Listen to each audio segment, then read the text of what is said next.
Alright, what's up guys, it is Citril here, and today I am bringing you some more Kingdom Hearts 3 info for you guys. This is a very interesting story right here, a very interesting interview. So yeah, why don't we just get into it. So Tetsuya Nomura was just recently interviewed at E3 2018, he's done a lot of these, and this time he was interviewed by The Verge. I've heard them a couple times. And in this interview, he was talking about the storyline of the game, and how it's kind of confusing to a lot of people, especially like people outside of the series, and even fans too. So let's see what he had to say about it. I do have a general storyline in my head. What's most confusing is that because there are so many characters in the storyline now, it's hard to keep track of who actually met who already. I'm always like, okay, so who knows who in this situation, and who's meeting this person for the first time? And that always gets really confusing. He then goes on to talk about his relationship with Sora and how he kind of viewed him as a son at one point, but that's kind of changed now. I actually don't sympathize or empathize with Sora at all, Nomura says. Instead, he relates to the game's mysterious villains, Xehanort and likely Ansem, anyone who falls prey to their own dark natures. I think I'm closer to those characters, so Sora is like my enemy. How I always think of him is I would unleash my attacks on him, and then I draw him in a way that I think he will be able to make a comeback at me. In that sense, I really think Sora is just like an opposite personality character to who I am. Lastly, he talks about, fan pressure and the high expectations for this game, and being the creator of such a huge series and how much pressure that puts on him. The fan expectations and excitement towards Kingdom Hearts 3 was much more than I had expected. I actually did feel a little pressured for the first time pretty much in my life. But the best way to get rid of feeling pressured is to just have confidence in yourself that what you're making is good. Right now, he says he feels pretty good about where the game is headed. I really have confidence in Kingdom Hearts 3. That is a good game. I was really able to get rid of that pressure that I was feeling. So this is actually a very interesting interview with actually a lot to dissect in it. So let's go over the first thing he talked about here, and that is like the storyline, the confusion of it. And as we can see, what he says here, he even gets confused sometimes because there's just so many characters that are in the series now that he just has trouble remembering who knows who and who's met who already, you know what I mean? So he's getting a little confused by it as well, which is really surprising.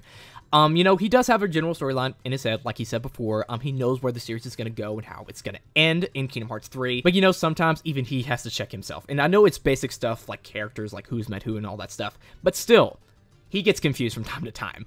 And that's really, really interesting. And it kind of shows how confusing this story has gotten and how much of a meme it is at this point.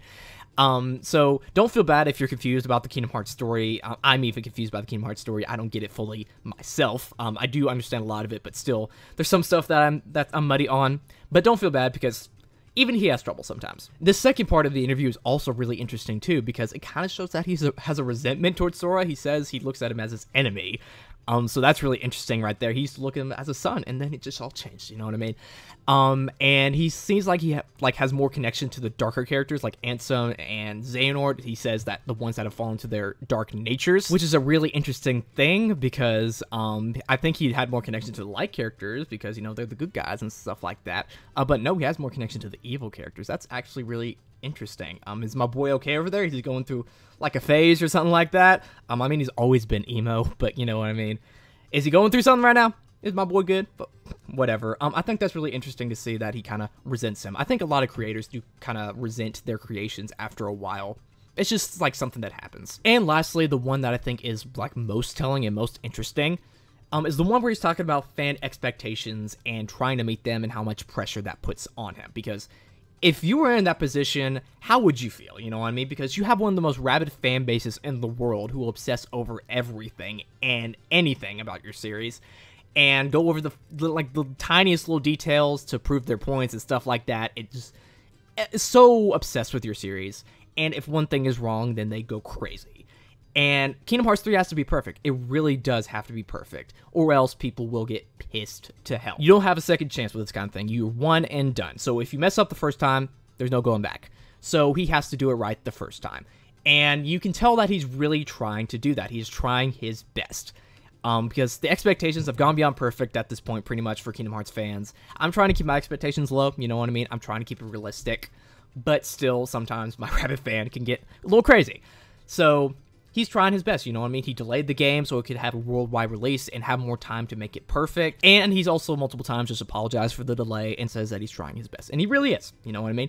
I feel bad for the guy in his position, because he's putting on so much pressure and all this stuff.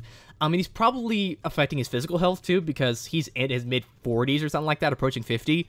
So it must be affecting his physical health too. It must be really draining on him to do that. But it seems like he's going in good, you know what I mean? He says he's going in with that mindset that it's going to be good. And he says he feels good where the game is right now, and that it kind of got rid of the pressure, that knowing that it's a good game. So I feel bad for him in a sense, but still, he seems like he's doing good. So yeah.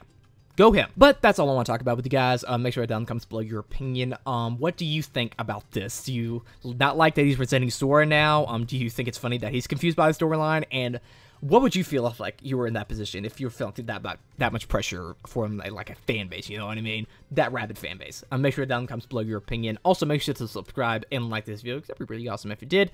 This has been K Central, and I will see you guys later. Bye.